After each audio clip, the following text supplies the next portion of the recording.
Estamos em período de campanha eleitoral e o país está vivendo uma crise política há mais de uma década. Existe um acirramento no discurso, o que faz com que a gente não pare para pensar no que realmente importa.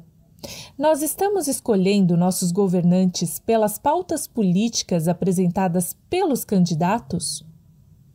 E como saber o que cada um oferece ao país? Como ler um plano de governo? Como saber se as pautas que nos são caras estão contempladas? Este é o tema do nosso primeiro episódio do podcast A Voz da Cor. Da cor da troca. Da cor do diálogo. Da cor da política. Da cor dos dados. Da cor da juventude. Da cor da educação. Da cor do legado. Da cor das mulheres.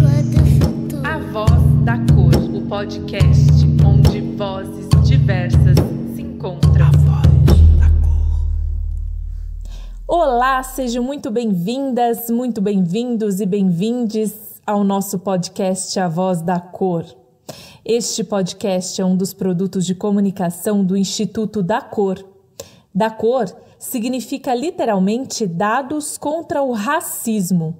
O Instituto da Cor tem como missão combater o racismo por meio da sistematização, disseminação de conhecimentos e proposições de políticas com base em evidências. Bom, estamos inaugurando o nosso primeiro episódio do A Voz da Cor com um tema que está em alta: Eleições 2022.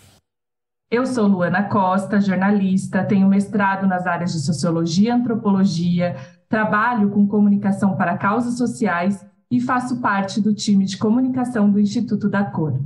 Para essa estreia, convidamos o cientista social Vidal Mota Júnior, que também é um dos fundadores do Instituto da Cor.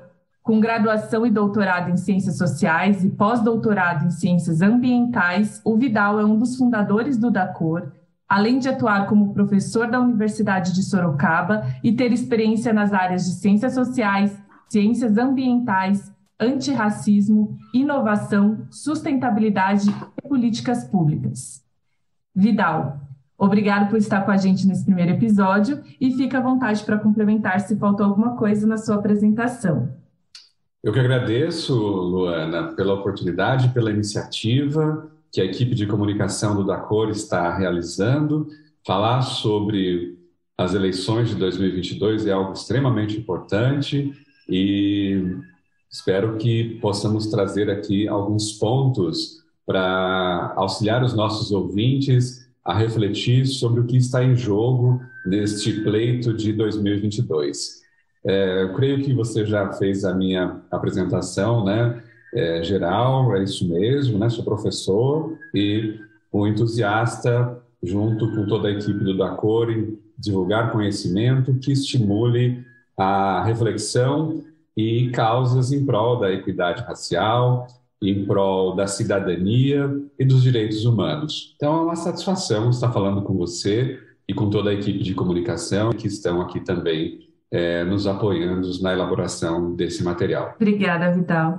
Bom, então assim, a gente já pode começar, né, a conversar aqui sobre esse tema. A primeira pergunta que eu quero trazer aqui para a roda é o que, na sua opinião, a gente precisa entender sobre os candidatos na hora de votar, né? Eu queria entender, assim, como que a gente pode escolher os candidatos de uma forma mais consciente.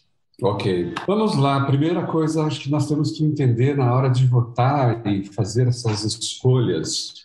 O primeiro ponto que eu sempre chamo a atenção, que muitas vezes a gente não reflete, nós estamos tendo a oportunidade de votar. O voto é uma conquista muito importante, fruto de lutas de muitas gerações na história do nosso país. A democracia no Brasil, ela tem sido, né, exceção. Eu gosto muito de frisar isso, né? Nós não temos uma tradição democrática, isso se formos olhar apenas no período republicano. De 1889, em que se instaura a República, até 2022, nós temos apenas 6 presidentes que foram eleitos pelo voto da maioria da população e que cumpriram integralmente seus mandatos. Então, é muito simbólico, é muito importante a consolidação do regime democrático no Brasil. Então, temos já esse primeiro pano de fundo, né? Nós temos que valorizar cada eleição, cada processo em que a população tem a possibilidade de demonstrar a sua opinião, os seus sentimentos em relação às questões, né, que devem ser encaminhadas pela via do voto, pela via do Estado, portanto, o exercício da cidadania. Agora, o que a pessoa, né, o cidadão precisa levar em consideração para votar, né, para escolher o seu candidato? Algumas coisas são muito importantes. Cito duas delas. Primeiro, o histórico do candidato. É preciso conhecer o histórico, a biografia desse candidato. O que é esse candidato? Qual é o engajamento desse candidato? Qual é o passado desse candidato? Qual é a origem social desse candidato? E, é claro, a origem política. Quais são as causas em que ele está ou esteve engajado? Enfim, a sua trajetória, né? Então, é muito importante esse processo de conhecer a biografia do candidato. Outro aspecto é conhecer também o partido político. Então, esse partido político pertence a que espectro da sociedade? Tá? Ele está vinculado com quais causas? É um partido que tem efetivamente um vínculo e uma raiz com questões contundentes da sociedade, ou é somente uma cooperativa de candidatos? Eu gosto dessa expressão, né? A cooperativa de candidatos que apenas usam aquilo como um balcão para se buscarem votos e defenderem causas pontuais. Outra coisa, né? Eu falei desses dois aspectos que eu considero bastante importantes. Outro aspecto que eu agregaria a isso está relacionado com as propostas. Quais são as propostas que esse candidato tem? Tá? Então, seja, quais são as causas? Isso é viável, o que ele está propondo, dentro daquele cargo que ele está concorrendo?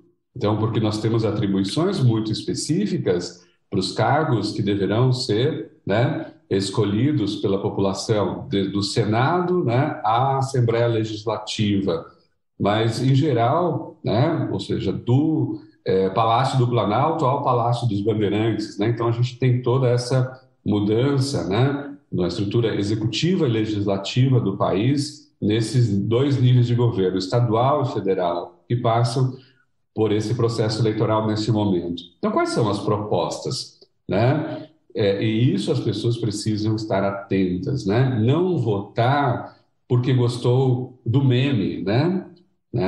Nós vemos hoje um processo que eu acho muito delicado de que há uma banalização das candidaturas, né? Isso é reflexo de vários aspectos, de vários, né, de consequência de várias, né, distorções no debate político, mas não dá para a gente continuar a focar em meme, e sim conhecer propostas, né? Quais são as propostas de políticas públicas? Nós estamos tratando disso. O que são políticas públicas, né? São a ação do Estado para enfrentar determinados problemas. E é isso que parlamentares e presidente e governadores terão capacidade de gerir, de implementar, de melhorar, de aperfeiçoar para atender a população.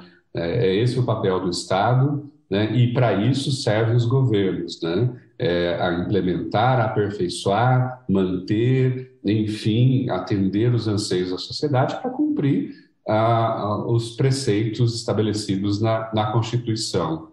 E nossa Constituição é o quê? Muito baseada em consolidação da cidadania, de direitos, garantir direitos. Então, eu acho que são pontos, né? Eu tinha citado primeiro essas duas questões, biografia, partido, mas olhar para propostas também é muito importante. Pode tornar o voto, né, um voto consciente. A gente já entendeu aqui como que a gente tem que votar, né, de forma consciente, o que a gente tem que prestar atenção na escolha dos candidatos, mas e na hora que você escolhe um candidato, como que a gente acha essas informações na internet? Onde está? Como que a gente lê essas informações também, acho importante. Eu queria que você falasse um pouco para a gente sobre isso. Olha, a primeira fonte de informação mais confiável que nós temos é a Justiça Eleitoral. A Justiça Eleitoral tem tido um trabalho incrível no Brasil, né? Então, ou seja, acho que nós temos um dos sistemas eleitorais mais confiáveis do mundo e mais transparentes do mundo. Que precisa ter melhorias? Sim, todas as instituições sempre podem melhorar. Mas a gente avançou muito nesses últimos 30 anos em termos de justiça eleitoral, e principalmente nesse trabalho que ela tem de divulgar informações sobre os partidos, sobre as campanhas, sobre os candidatos. Então, esse é o primeiro ponto. Outra coisa é conhecer também o trabalho dos partidos, né, das suas bancadas, né, conhecer o que os partidos têm realizado.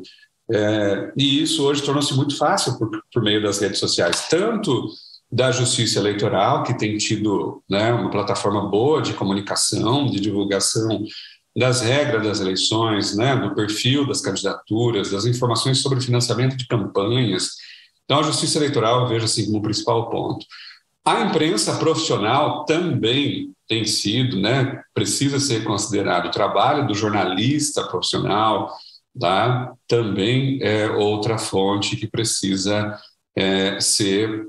E quando eu falo em profissional, não estou falando da grande mídia, não, porque a gente tem jornalista profissional que não é necessariamente da grande, mas é um trabalho de imprensa, de comunicação que é feito com responsabilidade, né? Que não é panfletário, né? E que não trabalha a serviço de desinformação, porque a gente vive hoje essa realidade de fake news, de pós-verdade, né? E todo tipo de manipulação. Então, é muito importante que, durante esse período eleitoral, a gente tenha esse processo de valorização do trabalho da Justiça Eleitoral, da imprensa profissional, né, e que isso possa ser cada vez mais reconhecido pela população, né, como parâmetro, como fonte para, né, orientação, para informação, para o conhecimento e que auxilia a tomada de decisão. Bom, lembrando que este ano vamos escolher pessoas para nos representar na presidência, no governo estadual, na Câmara dos Deputados, na Assembleia Legislativa e no Senado Federal. O Flávio Suetti, que é mestre em Direito e Sociologia pela Universidade Federal Fluminense e coordenador da Federação dos Servidores Públicos do Ministério Público, vai nos explicar o que faz o Legislativo Federal para escolher bem nossos representantes. Diga lá, Flávio. O Estado brasileiro se organiza por meio de 3 poderes, que compõem o que chamamos de regime democrático: o Executivo, o Legislativo e o Judiciário. De modo simplificado, podemos dizer que os membros do Legislativo, também conhecido como parlamentares, são a ligação do povo com os seus representantes, seja no município, nos estados ou no país. Como função primordial, eles produzem leis que vão organizar a vida em comum da sociedade brasileira. O que muita gente não se lembra é que uma das funções principais é ser um representante do povo na fiscalização do poder executivo. Assim, nesse momento eleitoral, não caia na falsa promessa de que candidatos ao parlamento afirmam que irão realizar obras ou serviços públicos, pois essas são funções do executivo e não dos parlamentares. Bom, voltando, podemos dizer então que no âmbito nacional, o Poder Legislativo Federal é conhecido como bicameral, ou seja, é composto pela Câmara dos Deputados e o Senado Federal, e uma é revisora da outra. Isso quer dizer que os projetos que se iniciam em uma casa são revistos pela outra. Esse sistema busca criar um equilíbrio na produção das normas, uma vez que os poderes e as casas legislativas se regulam entre si, permitindo ao mesmo tempo a autonomia de cada uma. E as eleições nacionais são realizadas a cada 4 anos, que se revezam com as do município, em que elegemos prefeitos e vereadores. No âmbito nacional e estadual, elegemos o presidente e governadores, representantes do executivo, e os deputados federais, estaduais e senadores, representantes do legislativo. E é neste momento que estamos agora. Em outubro de 2022, escolheremos a direção política do executivo e legislativo que conduzirá o Brasil e seus estados nos próximos anos. Vamos entrar agora num tema central desse episódio, que é identificar nos planos de governo as pautas antirracistas, né, Vidal? Comentou até agora como que é importante a gente prestar atenção no histórico dos candidatos, como que é importante a gente ver qual partido político que ele participa, quais ações, né, que ele já militou, que ele já lutou. E aí a gente fica pensando aqui, né, no tema central do Instituto da Cor, né, assim, que é lutar, né, por uma sociedade mais igual. Como que a gente entende que determinado candidato ou candidata luta por essas causas, né? Está preocupado, de fato, com pautas antirracistas em seu plano de governo? Como que a gente identifica isso lendo as propostas dos candidatos? Ok. Bom, a primeira coisa é que todo candidato tem um rastro, né? Ele deixa uma história, né? Ninguém chega a candidato a esses cargos, né, de expressão sem ter uma biografia. Então, esse é o primeiro ponto, como eu já havia falado, né, lá no início da nossa conversa. O segundo ponto são os planos de governo. Então, ou seja, isso é uma exigência da legislação, que uma candidatura, né, aos cargos, né, do governo brasileiro, né, essas funções políticas eleitas, você tem que apresentar um plano de governo, e principalmente, né, e muito importante, os planos dos candidatos ao executivo, tanto para a presidência, tanto para o governo do Estado.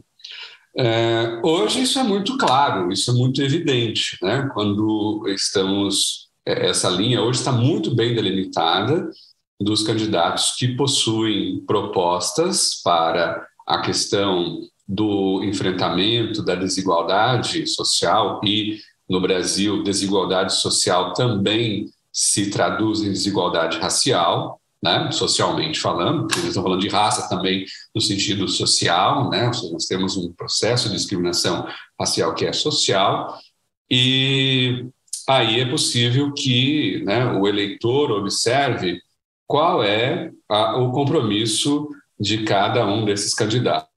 Nós muito bem sabemos, né, que o atual governo brasileiro ele não tem compromissos em abordar a questão racial. Inclusive, ele nega, né, a questão racial. Então, isso é muito importante de enfatizarmos, né? Tanto que o atual governo reproduz uma ideia construída no Brasil na década de 1930, né, que naquele momento até fazia certo sentido, dado as políticas eugenistas existentes até então, de que o Brasil era uma democracia racial, né? Que a questão do negro, né, a questão da segregação existente no Brasil não era e nunca seria semelhante àquela existente em países segregados, né, como a África do Sul e, claro, né, nosso irmão do Norte, né, os Estados Unidos, né, os Estados Unidos da América. Então, o atual governo, e que busca a reeleição, ele insiste nessa perspectiva de que no Brasil, né, no Brasil existe uma democracia racial. No Brasil não existe racismo. Isso não é uma novidade. Isso só se tornou uma plataforma, tá, é uma retomada de uma ideia obsoleta e superada pela ciência, tá? Porque desde a década de 1950 nós temos clareza de que, sim, o Brasil é um país que, historicamente, tem segregado e não tem promovido a inclusão da maior parte da sua população. Só me estendendo um pouco nisso, né, e trazendo uma reflexão do quão nós estamos atrasados nessa questão da inclusão do negro, principalmente na política, né, e na cidadania. Nos Estados Unidos, que tem 13% da população negra, a gente vai ter governadores de estado, né, que são negros, prefeitos de grandes capitais que são negros, tiveram até um presidente negro. Nós não temos, salvo melhor juízo nesse momento, nenhum presidente, né, na nossa história negro. Nós tivemos até, se eu me lembro, acho que 2 governadores negros até hoje na história brasileira, que foi o governador do Espírito Santo, né, no final dos anos 90, no final dos anos 80, se não me engano, e o governador do Rio Grande do Sul, né, que também é muito interessante, também no começo dos anos 90 foi prefeito de Porto Alegre, depois governador do Rio Grande do Sul. E claro, se a gente olhar para o nosso legislativo hoje, em quase todos os âmbitos, tanto estadual e federal, também a presença negra, né, é muito pequena. Mas nós estamos falando de uma população que 55% da população brasileira é negra. Então nós temos a representatividade, a diversidade no Brasil, ela é escandalosa, né? A falta de representatividade, a falta de diversidade. Então, por isso, mas hoje nós temos, né, o status quo que existe no Brasil hoje não olha para esse problema, né? Ele ignora esse problema. E pelo que eu vi, né, as outras candidaturas estão enfatizando isso. Primeiro, nós temos a candidatura de um ex-presidente que já tem um histórico de compromisso, que foi incorporando a demanda do movimento negro na sua agenda.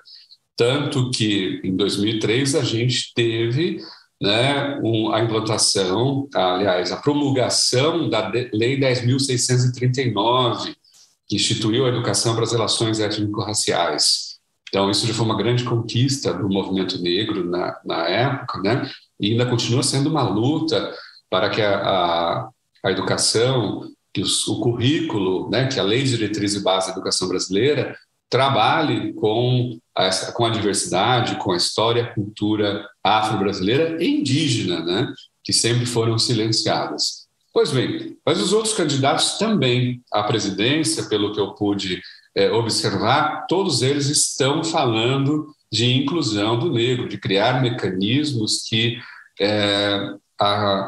possa incluir cada vez mais essa população, seja, né, no combate à pobreza, seja no combate, né, à desigualdade, seja no acesso ao ensino superior e a manutenção dessa população no ensino superior, né, a permanência, ao acesso nos concursos públicos, enfim.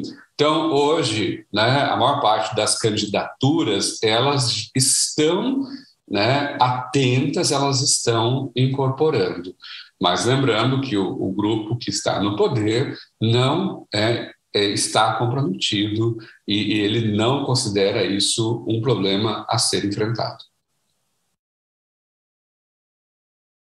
Eu tenho refletido um pouco, né, sobre essas pautas antirracistas e aí a impressão que eu tenho é que elas precisam ser transversais nos planos de governo, não em um projeto ou uma proposta isolada, né?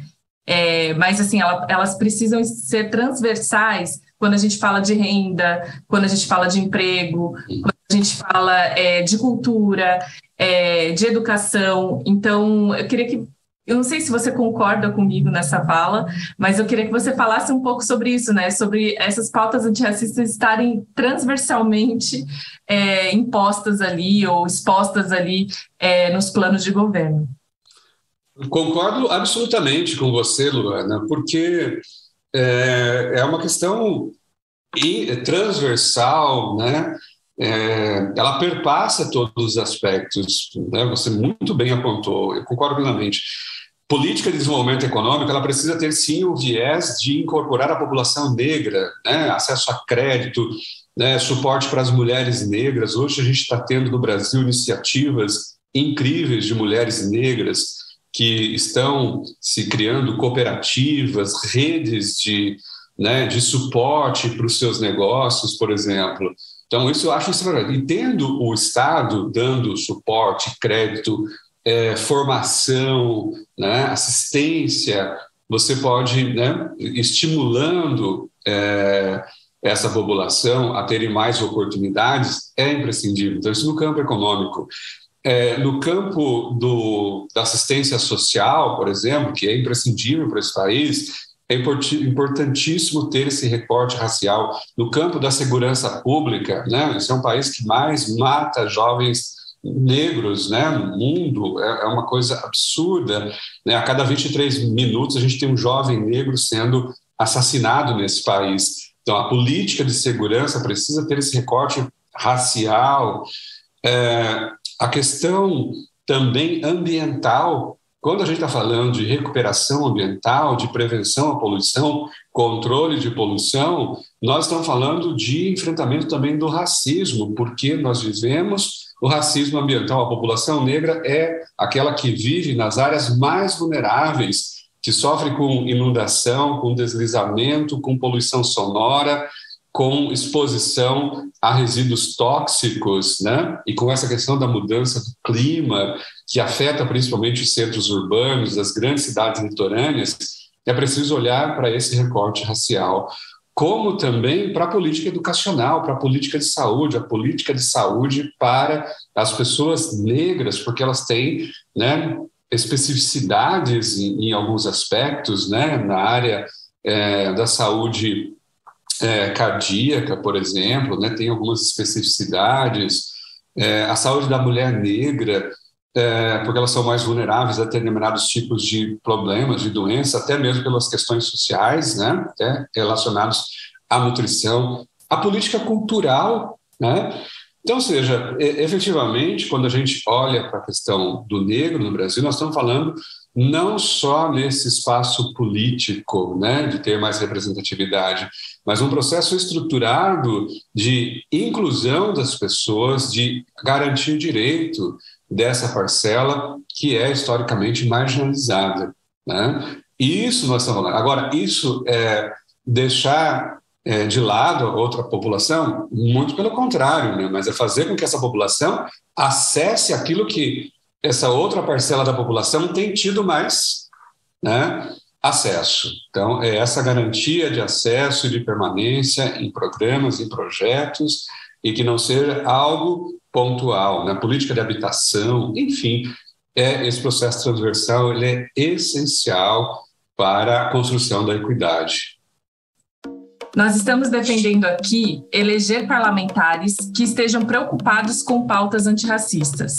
Mas eu tenho a impressão que nem todo mundo entende o porquê falamos disso. A importância de pensar o racismo na hora de votar, né? E eu queria que você trouxesse um pouco para nós o histórico do nosso país e por que é importante eleger candidatos com este perfil. Muito bem. O antirracismo ou a luta pela equidade, né? Até estou mais incorporando essa expressão ultimamente, da luta pela equidade, né? Nós precisamos ter uma sociedade que dê, né, equidade, que dê oportunidades iguais, né? Que todos possam ter o mesmo ponto de partida. Né? Então, eu estou vendo, né, refletindo muito com o que a gente vai aprendendo todo dia, né? Porque olhar sobre essa nossa formação social é um olhar complexo, né? É um olhar dolorido também, né, Luana? Quando a gente está olhando assim, o que é o Brasil, o que nós somos, né? Que civilização é essa?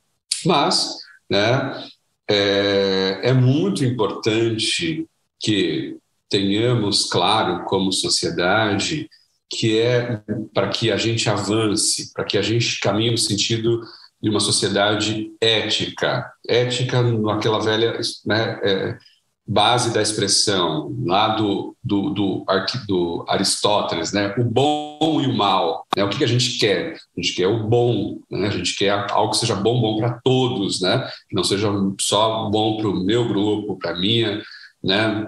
Para minha família, né? Não é isso. O bom que seja coletivo. Nós precisamos ter claro esse posicionamento, né? Eu estou a favor de uma postura ética. O Estado tem um papel importante de ser essa instituição que sinalize, que esteja comprometido em assegurar esses princípios calcados hoje em direitos humanos. Então, esse é um outro patamar. Então, nós estamos falando de direitos humanos, né? Todo ser humano tem direito a uma vida digna, a dignidade, assegurada na nossa Constituição. Ponto.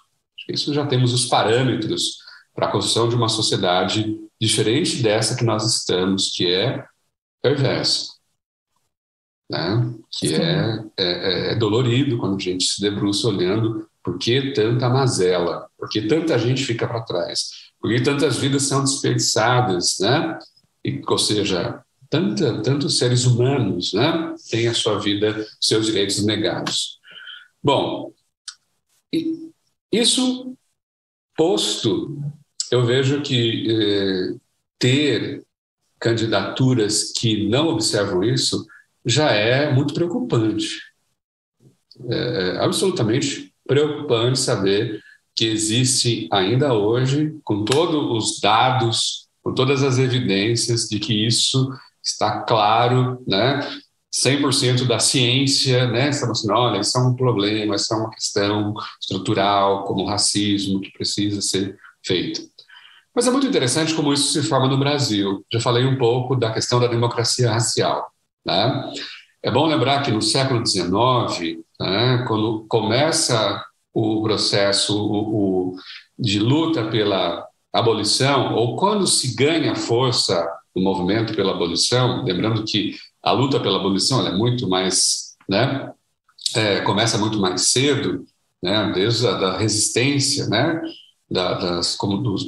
dessa população negra escravizada, que aqui chega, ela sempre foi resistindo, né? Por exemplo, eu sou uma pessoa, né, negra de pele mais clara, né, mas ao mesmo tempo multirracial, porque parte da minha família, lado materno é a família branca, mas o lado paterno é negra, né, mas o lado paterno, né,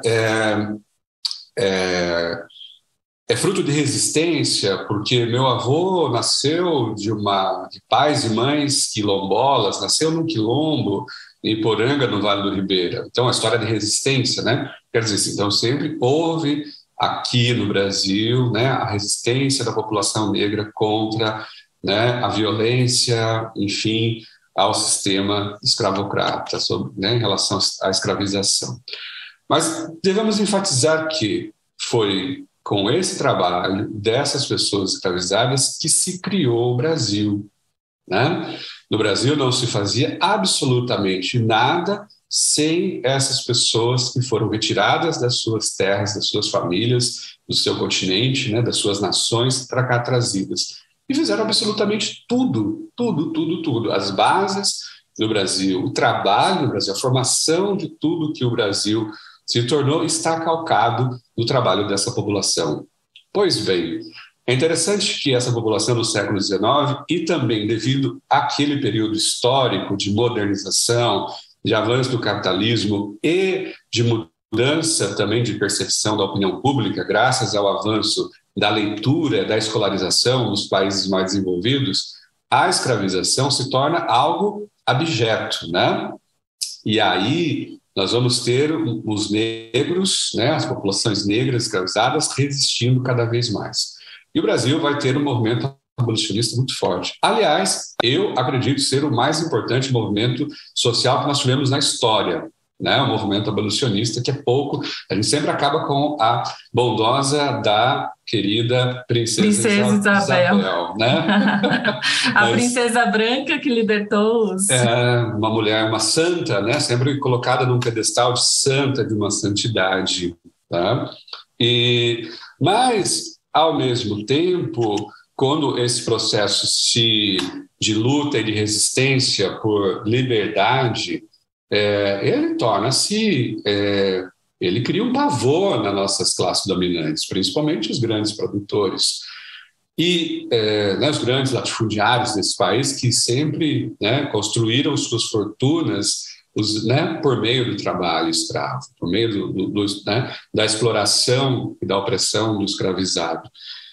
Esse processo vai criar uma outra leitura ideológica, uma leitura eugenista e racista, fruto do evolucionismo social. Você, como aí tem a sua pós-graduação em antropologia, conhece muito bem o que foi isso, As ideias racistas e eugenistas do século XIX, que entram na moda e que vão ocupar boa parte do pensamento social e político brasileiro. Então, a ideia de, já que a escravidão está se tornando inviável, o que nós vamos fazer com essa população? Ela é uma ameaça, então nós temos que criar o processo de branqueamento. Então, nós vamos criar, e para esse processo de branqueamento, nós vamos criar uma série de estigmas sobre essa população negra. Vamos desqualificá-la e exaltar um outro padrão de cor de pele como ideal para a modernização do país. Então, aqui a gente vai ter figuras esdrúxulas como o francês, o Gobineau, que vai assessorar o imperador, assessorar entre aspas, informalmente. E essas ideias racistas que fazem parte desse contexto do colonialismo europeu e tudo mais, criam essa noção de superioridade racial branca, institui o racismo com experimentos terríveis na África, como na Namíbia, aquilo que o Reino Unido fez na Tasmânia, tantas outras desgraças que amplificam esse discurso de desigualdade, de supremacia, e de uma resistência dos privilegiados com medo de perder poder. O trabalho do Gilberto Freire, na década de 30, ele, de certa forma, é uma grande contribuição. Do sociólogo Gilberto Freire, naquela época, foi uma contribuição, porque ele vai dizer que não existe essa questão de superioridade racial. Mas vai fazer uma leitura, vamos dizer, hoje a gente entende muito enviesada, acreditando que o Brasil é uma democracia racial, sendo que a população negra, nos anos 30, era uma população que não tem acesso à escola, não tem, não vota, não participa, não recebeu nenhum tipo de suporte pós-abolição. E isso se desdobra até hoje, da ausência de políticas públicas de inclusão dessa população, uma população que sempre teve direitos básicos negados, que sempre foi vivendo à margem, vivendo uma ninguémdade, e quando houve possibilidades de maior mobilização, a gente entrava em regimes autoritários que sempre reprimiam esses movimentos que lutavam por direitos.